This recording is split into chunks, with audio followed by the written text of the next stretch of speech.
بسم اللہ الرحمن الرحیم۔ السلام علیکم، میں ہوں محمد اسرار انجم اور آپ دیکھ رہے ہیں current affairs with Israr.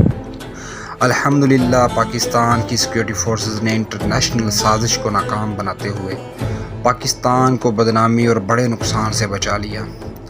Stock exchange حملہ کے پیچھے راہ کا ہاتھ تھا اور بلا شبہ یہ سازش بھارت نے تیار کروائی تھی تاکہ چین کے ہاتھوں اپنی بدترین شکست اور ذلت سے دنیا کی توجہ ہٹا سکے جو بھارت کو لداخ کے مقام پر ملی اور پاکستان کو ایک غیر محفوظ ملک قرار دلا سکے، اور اس کے لیے سب سے خصوصی اہمیت کی حامل بلڈنگ کا انتخاب کیا گیا، یعنی پاکستان سٹاک ایکسچینج۔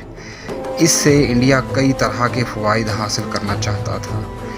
ایک تو اس حملے کے نتیجے میں پاکستان کی دنیا بھر میں ذلت اور رسوائی ہوتی اور بھاری جانی نقصان اٹھانا پڑتا، اور دوسرا بھارت کی چین کے ہاتھوں بدترین شکست اور ہزیمت سے دنیا کا دھیان ہٹانا، جس کی وجہ سے انڈیا کی دنیا بھر میں انتہائی ذلت اور رسوائی ہو رہی ہے۔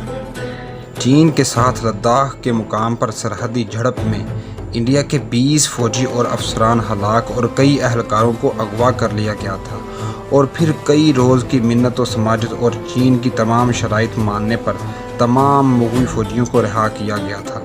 اس واقعے کو لے کر مودی حکومت کو انڈین عوام کی جانب سے سخت تنقید کا سامنا کرنا پڑ رہا تھا، جس کی وجہ سے یہ پلان بنایا تاکہ انڈین عوام کو پاکستان پر کامیاب حملے کی صورت میں جشن کا موقع میسر آ سکے اور مودی حکومت پر تنقید کا سلسلہ تھم سکے۔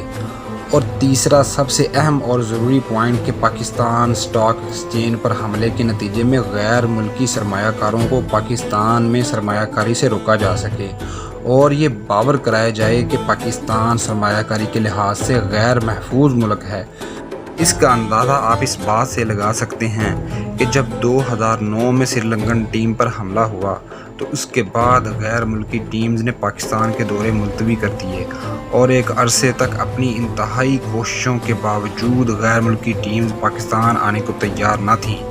اور تو اور برادر ملک بنگلہ دیش کی ٹیم نے بھی پاکستان کا دورہ کرنے سے انکار کر دیا تھا، اور پھر سری لنکا، جس پر پاکستان کے کئی احسان ہیں، نے پریزیڈنٹ لیول سیکیورٹی کی یقین دہانی پر پاکستان کا دورہ کیا، اور انٹرنیشنل کرکٹ جزوی طور پر بحال ہوئی، اور پھر PSL کی صورت میں بھاری معاوضوں کے عوض غیر ملکی کرکٹرز کو پاکستان لایا گیا۔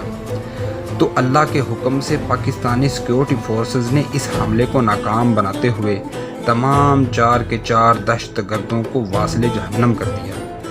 10:02 پر حملہ ہوا اور 10:10 پر آپریشن ختم ہو گیا تھا۔ حملے کے نتیجے میں ایک سب انسپکٹر اور 3 سیکیورٹی گارڈز نے جام شہادت نوش کیا۔ سب انسپکٹر شاہد علی شہید کی 2 دن بعد ریٹائرمنٹ تھی اور گھر کے واحد کفیل تھے، جبکہ سیکیورٹی گارڈ افتخار شہید کے 5 بچے تھے۔ اللہ تعالیٰ شہیدوں کے درجات کو بلند فرمائے، آمین۔ اسی کے ساتھ ویڈیو کا اختتام ہوتا ہے۔